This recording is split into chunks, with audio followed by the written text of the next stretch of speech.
Assalamu алейкум, урматтуу бир туугандар. Орозонун акыркы күндөрү, акыркы сааттары бүгүн аябай кубандым кечинде. Бүгүн дагы бир күн орозо кармарымды билипсиздер. Себеби дегенде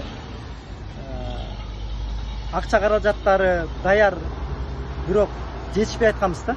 Мына бүгүн акыркы күнү болуп, эртең менен түшкө чейин бир берип келдик 25 үй. Азыр эми дагы 16 үй берип атабыз. Бүгүнкү бул жактагы жардам бергендер фитир садака берди Америкадан. $100 фитир садака берди.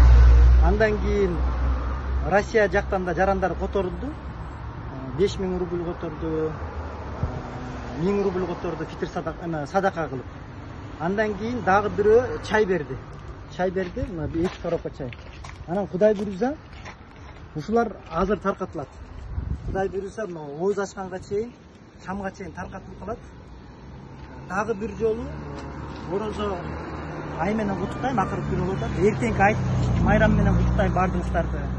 Ушул күндөрү биз менен бирге болгон ар бир агайыныме, ар бир эже карындашыма жардам берип аткан ар бир инсанга терең ыраазычылык билдирем. Аллах таалам баардыгыбызды кылган жакшылыктарды кабыл кылсын. Баардык ушул ибадаттарыбызды кабыл кылсын, дуаларыбызды кабыл кылсын. Кудай буйрса Рамазанга чейин жашашты насип кылсын, өмүр берсин баарыбызга.